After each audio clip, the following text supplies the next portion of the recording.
Hi friends, welcome to our channel. ఈరోజు నేను 2025లో కన్నడ లాంగ్వేజ్లో రిలీజ్ అయినటువంటి ఒక మంచి క్రైమ్ మిస్టరీ థ్రిల్లర్ మూవీ స్టోరీని ఎక్స్ప్లెయిన్ చేయబోతున్నాను. అదే Anamadheya Ashok Kumar. Now let's start our video.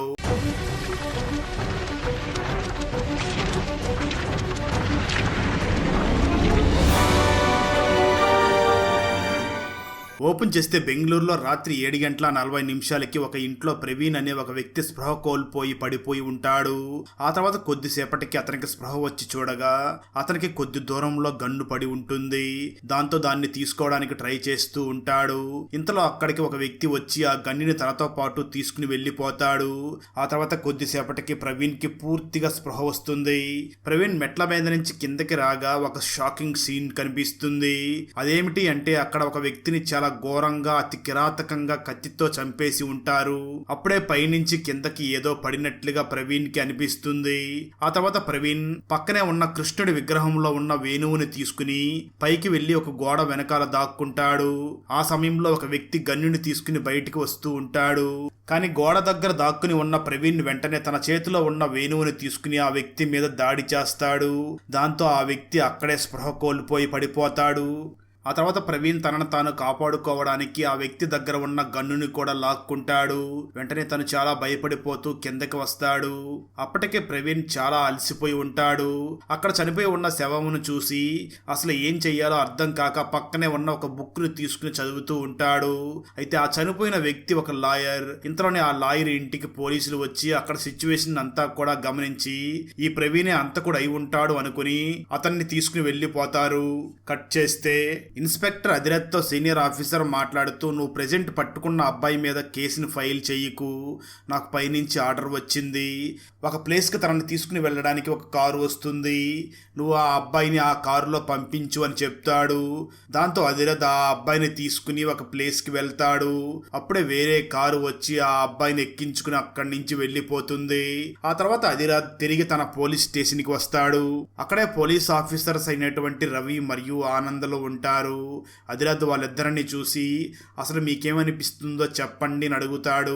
నిజానికి ప్రవీణ్ ని వాళ్ళు అరెస్ట్ చేసి అక్కడే ఉంచి ఉంటారు. దాని గురించే వాళ్ళు మాట్లాడుకుంటూ ఉంటారు. అప్పుడు ఆనంద్ అనే పోలీస్ ఆఫీసర్, సార్ అసలు ఈ కేసు నాకేమీ అర్థం కావడం లేదు.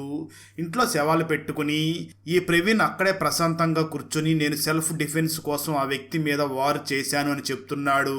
కానీ ఈ విషయం నాకు అసలు ఏమీ అర్థం కావడం లేదు అని అంటాడు.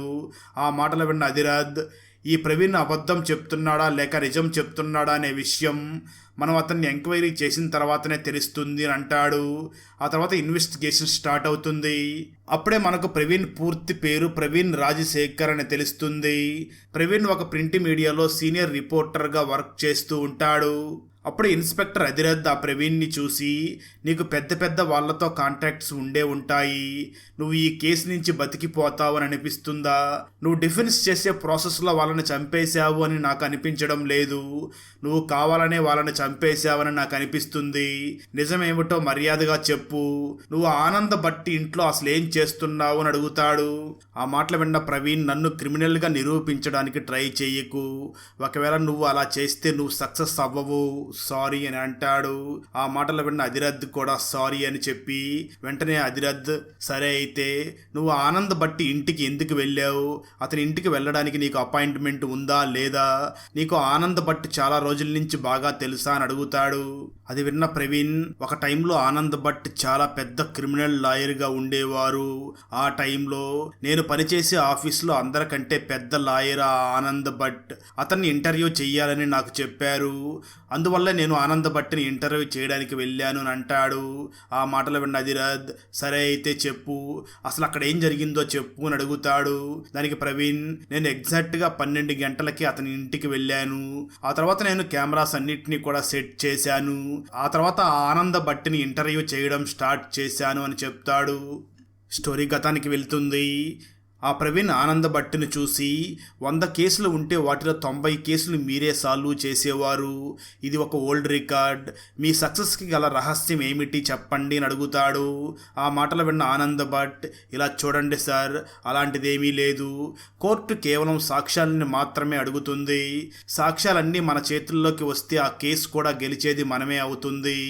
ఈ విధంగా నేను కష్టపడి కేసులన్నీ గెలవడానికి నేను ఎలాగో అలా ఆ కేసుకు సంబంధించిన సాక్ష్యాలన్నింటినీ కూడా రెడీ చేసేవాడిని అని చెప్తాడు. ప్రవీణ్ ఆ ఆనంద భట్టిని నెక్స్ట్ క్వశ్చన్ అడిగే లోపలే ఆ ఇంటి లోపల పై రూమ్లో నుంచి కొన్ని శబ్దాలు వినిపిస్తాయి. అంటే పైన ఎవరో ఉన్నారేమో అన్నట్లుగా అనిపిస్తుంది. నిజానికి ఆనంద భట్ ఒక్కడే ఆ రూమ్లో ఉండి ఉంటాడు. అందువల్ల ప్రవీణ్కి ఆ సౌండ్ రావడం అనేది కొంచెం విచిత్రంగా అనిపిస్తుంది. ఆనంద భట్ ఒంటరిగా ఉంటే మరి పైన రూమ్లో ఎవరు ఉన్నారు అని ఆ ప్రవీణ్ ఆలోచిస్తూ ఉంటాడు. అప్పుడే ఆనంద భట్ ప్రవీణ్ని చూసి, నువ్వు కొద్దిసేపు ఇక్కడే ఉండు, నేను పైకి వెళ్ళి చూసి వస్తాను అని చెప్పి పైకి వెళ్తాడు. ప్రవీణ్ ఛాయ్ తాగుతూ ఉంటాడు. అప్పుడే ప్రవీణ్కి గట్టిగా ఎవరో అరుస్తున్నట్లు అరుపులు వినిపిస్తాయి. ప్రవీణ్ ఆ అరుపులు విని పైకి వెళ్ళి చూడగా అక్కడ ఎవరిదో శవం పడి ఉంటుంది. ప్రవీణ్ ఆ శవం ఎవరిదో అర్థం చేసుకుని లోపల ఎవరో తనని తల మీద బలంగా కొడతారు. దాంతో ప్రవీణ్ అక్కడికక్కడే స్పృహ కోల్పోయి పడిపోతాడు. ఇదంతా చెప్తూ ప్రవీణ్ కొంచెం సేపటి తర్వాత నాకు మెలకు వచ్చి చూసేసరికి ఎవరో ఒక వ్యక్తి నా దగ్గర పడి ఉన్న గన్నుని తీసుకుని వెళ్ళిపోయాడు అని చెప్తాడు. ఈ సీన్నే మనకు మూవీ స్టార్టింగ్ లో కూడా చూపించి ఉంటారు. కొంచెం సేపటి తర్వాత ప్రవీణ్ స్పృహలోకి వచ్చి కిందకి వచ్చి చూసేసరికి లాయర్ ఆనంద్ భట్ని చాలా ఘోరంగా అతి కిరాతకంగా చంపేసి ఉంటారు. ఆ తర్వాత ప్రవీణ్కి మళ్ళీ పైనుంచి ఏదో శబ్దం వస్తుంది. ఎలా అంటే అక్కడ ఎవరో దాక్కుని ఉన్నట్లుగా అనిపిస్తుంది. ఆ తర్వాత ఆ వ్యక్తి ప్రవీణ్ మీద దాడి చేయబోతూ ఉండగా ప్రవీణే సెల్ఫ్ డిఫెన్స్ కోసం ఆ వ్యక్తి మీద దాడి చేసి ప్రవీణ్ అక్కడి నుంచి బయటికి వచ్చి ఉంటాడు. ఇదంతా కూడా ప్రవీణ్ అధిరథ్కి చెప్తూ ఉంటాడు. ఇది మొత్తం విన్నటువంటి ఇన్స్పెక్టర్ అధిరథ్ వెంటనే ప్రవీణ్ని చూసి, సరే అయితే నీ ఆఫీస్ పేరు చెప్పు, అలాగే నీ కొలీగ్ పేరు చెప్పు, వీటితో పాటు నీ ఇంటి అడ్రస్ కూడా చెప్పి ఈ ఇన్ఫర్మేషన్ మొత్తం కూడా ఈ పేపర్ మీద రాసివ్వు అని చెప్పి వెంటనే కానిస్టేబుల్ సలీంతో మాట్లాడుతూ, నువ్వు ఈ ప్రవీణ్ రాసిచ్చిన అడ్రస్ల దగ్గరికి వెళ్ళి ఇన్ఫర్మేషన్ మొత్తం వెరిఫై చేసి అది నిజమో కాదో నాకు చెప్పు అని అంటాడు. ఆ తర్వాత ఇన్స్పెక్టర్ అధిరథ్ ఆ ప్రవీణ్ని చూసి మాట్లాడుతూ, సరే అయితే నేను నువ్వు చెప్పిన దాన్నే నమ్మాననుకుందాం. దాని ప్రకారం ఆ ఇంట్లో 3 ఉన్నారు. నువ్వు, ఆ లాయర్, ఇంకో థర్డ్ పర్సన్. అతన్నే నువ్వు కిల్లర్ అని అంటున్నావు. ఆ వ్యక్తే కిల్లర్ అని నేను ఎలా నమ్మాలి? అతనే ఆనంద భట్టిని చంపాడని నేను ఎలా నమ్మాలి? నువ్వే సాక్ష్యమని నేను ఎలా నమ్మాలి? వాళ్ళిద్దరినీ కూడా నువ్వే చంపి ఉండే అవకాశం కూడా ఉంది కదా అని అంటాడు. దానికి ఆ ప్రవీణ్ మాట్లాడుతూ, నా మాటలు నువ్వు నమ్మవని నాకు తెలుసు.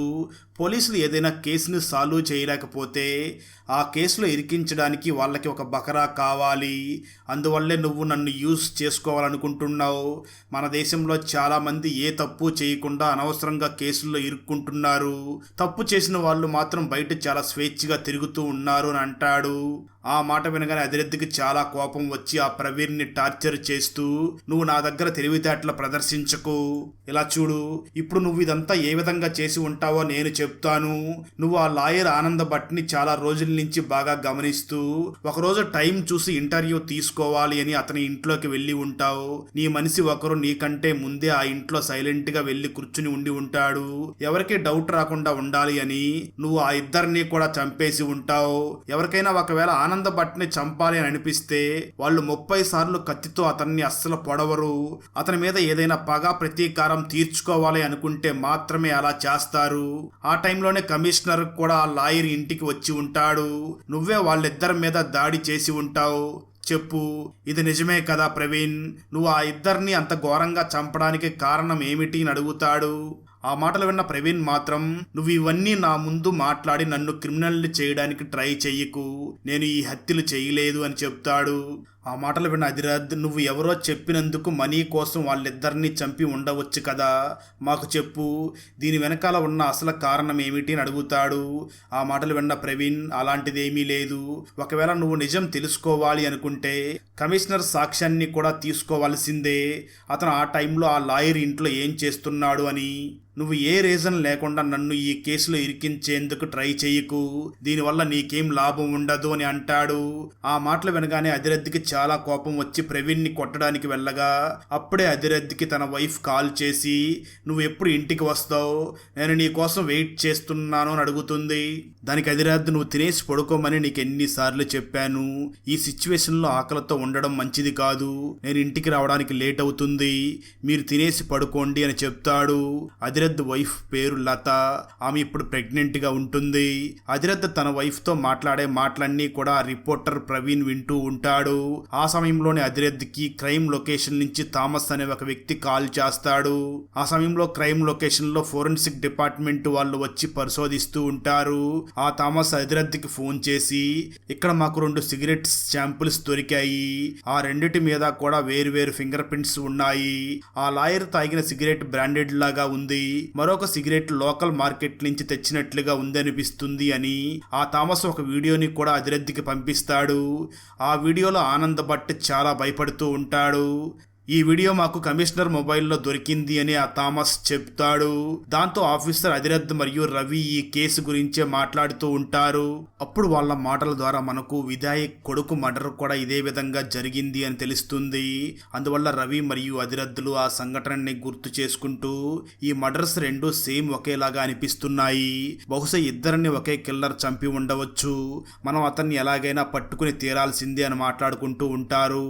అప్పుడు ఆఫీసర్ రవి అదిరథ్తో మాట్లాడుతూ సార్ ప్రవీణే అసలు అంతకుడు అని మీకు అంతగా నమ్మకం ఉంటే అతని మీద 3rd డిగ్రీని అప్లై చేసి నిజాన్ని రాబట్టవచ్చు కదా అని అంటాడు.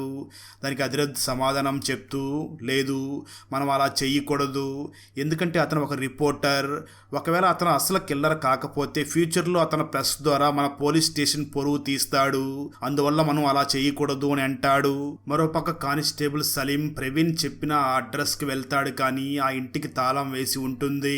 వెంటనే ఆ ఇంటి పక్కింటికి వెళ్ళి ఆ సలీం ఎంక్వైరీ చేయగా అప్పుడు పక్కింటి వాళ్ళు అవును, ఆ వ్యక్తి ప్రవీణ్ ఇక్కడే ప్రెస్ లో వర్క్ చేస్తాడు, కానీ అతను తన ఫ్రెండ్స్ తో కలిసి ఉండడాన్ని మేము ఎప్పుడూ చూడలేదు, అతనే ఒంటరిగా కెమెరా మిగతా సామాన్లన్నీ తీసుకుని వచ్చి రిపోర్టింగ్ వర్క్ చేసుకుంటూ ఉంటాడు అని చెప్తారు. మరోపక్క అదిరథ్ సీనియర్ ఆఫీసర్ అదిరథ్కి కాల్ చేసి ప్రవీణ్ నుంచి తొందరగా అసలైన నిజాన్ని రాబట్టండి అని చెప్తాడు. దాంతో అదిరథ్ వెంటనే ప్రవీణ్ దగ్గరికి వచ్చి చాలా కూల్గా క్వశ్చన్స్ అడుగుతూ ముందుగా ప్రవీణ్ని చూసి నీకు ఎవరైనా ఫ్యామిలీ మెంబర్స్ ఉన్నారా అని అడుగుతాడు. ఆ మాటలు విన్న ప్రవీణ్ నాకు చాలా చిన్న హ్యాపీ ఫ్యామిలీ ఉండేది, 2 సంవత్సరాల క్రితం నేను నా ఫ్యామిలీతో కలిసి బయటికి తిరగడానికి వెళుతూ ఉన్నాం, ఆ సమయంలో మేము వెళ్తున్న ఆటోని ఒక కారు గుద్దడంతో ఆ యాక్సిడెంట్లో నా వైఫ్ మరియు నా కొడుకు చనిపోయారు. ఆ ఇన్సిడెంట్ నుంచి నేను బయటికి రాలేకపోవడంతో అందువల్ల నాకు 1 year వరకు మనోవిజ్ఞానిక్ హాస్పిటల్లో నాకు ట్రీట్మెంట్ నడుస్తూ ఉండేది, ఆ తర్వాత నా హెల్త్ బాగయ్యాక రిపోర్టింగ్ వర్క్ స్టార్ట్ చేశాను అని చెప్తాడు. ఆ సమయంలోనే థామస్ అదిరథ్కి కాల్ చేసి లాయర్ ఇంటి సీసీటీవీ ఫుటేజ్ మాయమైపోయింది సార్ అని చెప్తాడు. ఆ మాటలు వినగానే అదిరథ్ వెంటనే చాలా కంగారు పడుతూ ఆ క్రైమ్ లొకేషన్కి బయలుదేరి వెళుతూ ఉంటాడు. దారి మధ్యలోనే అదిరథ్ తన వైఫ్ని గుర్తు చేసుకుంటాడు. అదిరథ్ తన వైఫ్ని చాలా లవ్ చేస్తూ ఉంటాడు. తన వైఫ్ను బాగా చూసుకోవడం కోసం బిందు అనే ఒక అమ్మాయిని కూడా ఇంటి దగ్గర పెట్టి ఉంటాడు.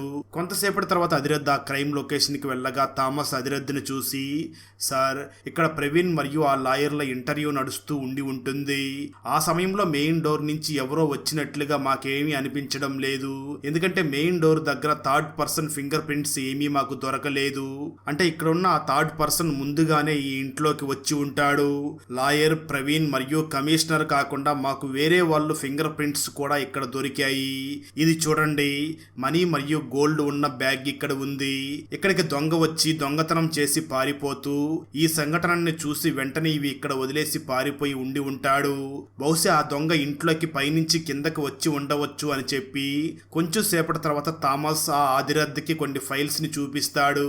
ఆ ఫైల్లో ఉన్న కేసెస్ అన్నీ కూడా చనిపోయిన ఆ లాయర్ దగ్గరే చాలా సంవత్సరాల నుంచి ఉండి ఉంటాయి, కానీ ఆ ఫైల్స్ లో 16 నెంబర్ ఫైల్ మాత్రం మిస్ అయి ఉంటుంది, ఇది కొద్దిగా ఆలోచించవలసిన విషయం. ఆ తర్వాత అదిరథ్కి సలీం కాల్ చేసి హాస్పిటల్కి రమ్మని చెప్పడంతో అదిరథ్ వెంటనే ఆ హాస్పిటల్కి బయలుదేరి వెళ్తాడు. అక్కడ కమిషనర్కి ట్రీట్మెంట్ నడుస్తూ ఉంటుంది.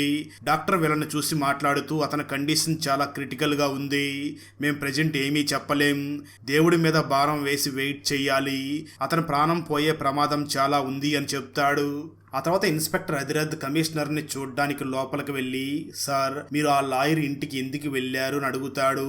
కానీ ఆ కమిషనర్ ఏమీ ఆన్సర్ ఇవ్వలేకపోతూ ఉంటాడు.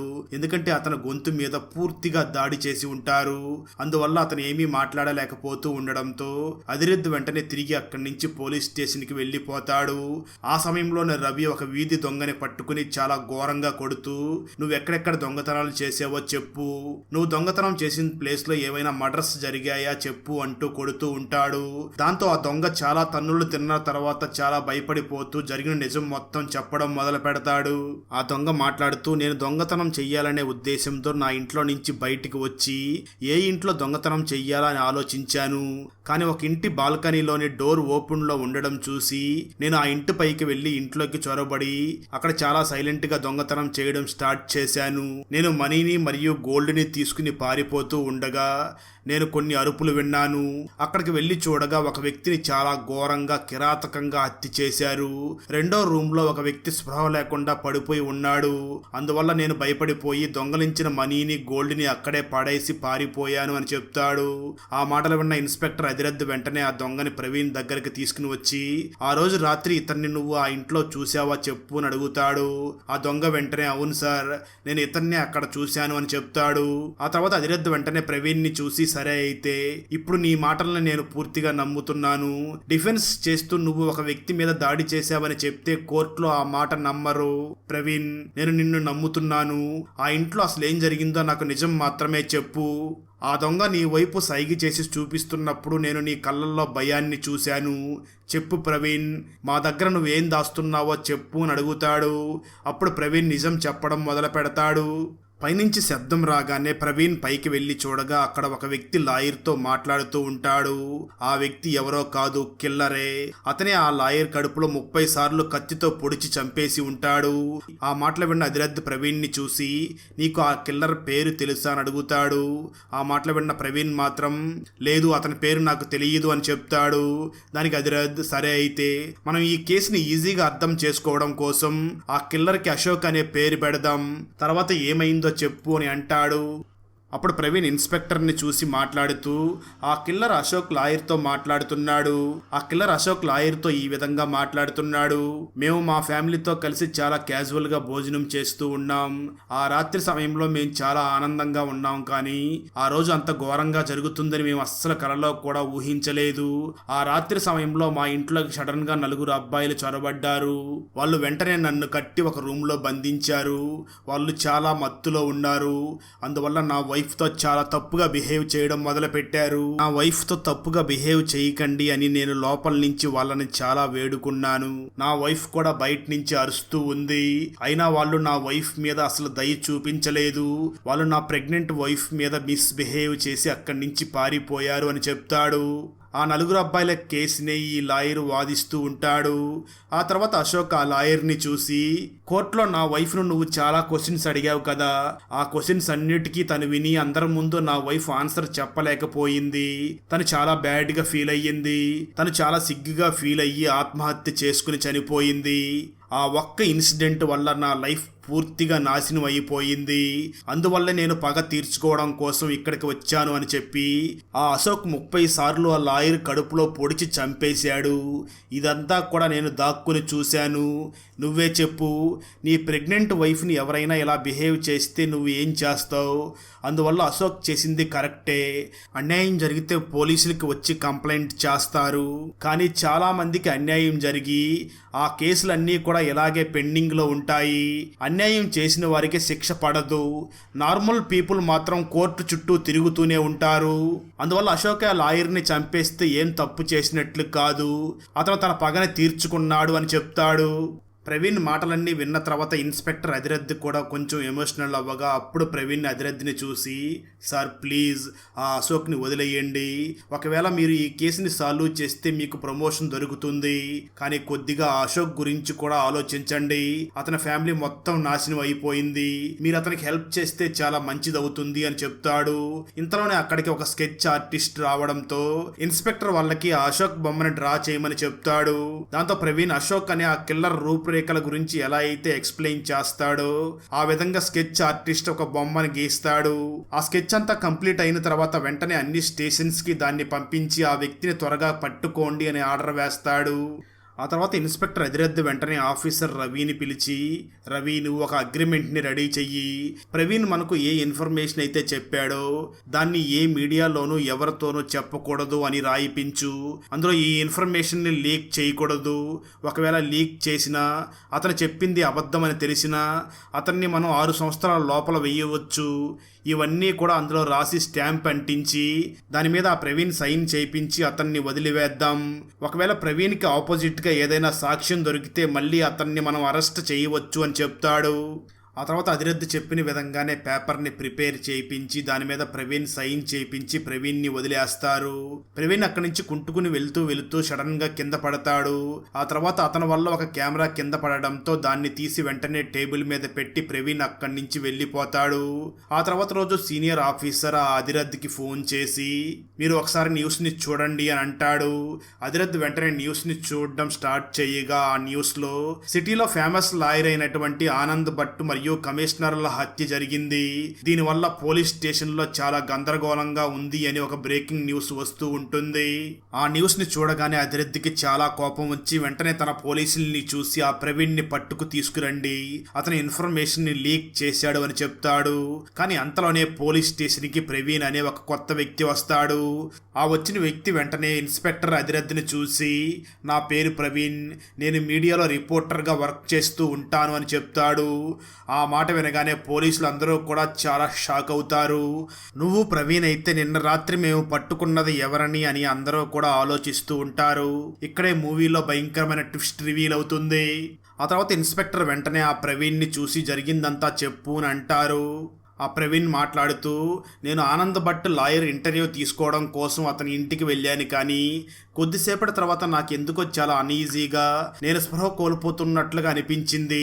దాంతో నేను వెంటనే హాస్పిటల్లో ట్రీట్మెంట్ చేయించుకోవడం కోసం వెళ్ళి అక్కడే పూర్తి రాత్రి పగల కూడా అక్కడే ట్రీట్మెంట్ చేయించుకున్నాను.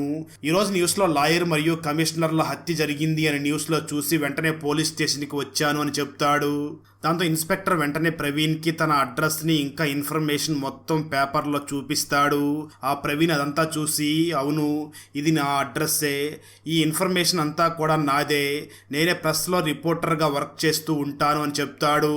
ఇదంతా విన్న ఇన్స్పెక్టర్ అదిరథ్కి చాలా పూర్తిగా క్లియర్గా అర్థమయ్యి అంటే నిన్న రాత్రి మేము పట్టుకున్నదే నిజమైన కిల్లర్ని, నా వైఫ్ ప్రెగ్నెంట్ అనే మాట విని దాన్ని అవకాశంగా చేసుకుని నాకు ఒక ఫేక్ స్టోరీని చెప్పాడు, దాన్ని నేను నమ్మి తనని వదిలేశాను అని ఫైనల్గా రియలైజ్ అవుతాడు.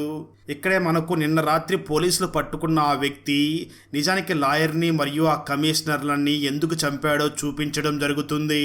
నిజానికి 2 years బ్యాక్ ఈ వ్యక్తి తన వైఫ్ మరియు కొడుకుతో కలిసి బయటికి తిరగడానికి ఆటోలో ఎక్కడికో వెళుతూ ఉండగా ఆ రాత్రి సమయంలో ఆ లాయర్ ఆనంద్ భట్ తన కారుతో ఈ ఆటోని గుద్దేస్తాడు. గుద్దిన తర్వాత కూడా ఆ లాయర్ వాళ్ళకి హెల్ప్ చేయకుండా అక్కడి నుంచి పారిపోయి ఉంటాడు. కానీ ఈ యాక్సిడెంట్ వల్ల ఆ వ్యక్తి వైఫ్ మరియు తన కొడుకు చనిపోవడంతో తను ఆ షాక్ నుంచి కోలుకోవడానికి 1 year పాటు హాస్పిటల్లో ట్రీట్మెంట్ చేయించుకుని ఉంటాడు. అలా ఆ లాయర్ వల్ల ఆ వ్యక్తి కుటుంబం మొత్తం నాశనం అయిపోయి ఉంటుంది. అందుకే తను బాగా ప్లాన్ చేసి రిపోర్టర్ అవతారం ఎత్తి అతన్ని చంపడం కోసమే పక్కాగా ప్లాన్ చేసి అతని దగ్గరికి వెళ్ళి తనని చంపేసి ఉంటాడు. ఆ టైంలో కమిషనర్ ఆ లాయర్కి సపోర్ట్ చేస్తూ ఉండడంతో అందువల్ల ఆ వ్యక్తి కమిషనర్ మీద కూడా దాడి చేసి అతన్ని చంపాల్సి వచ్చి ఉంటుంది.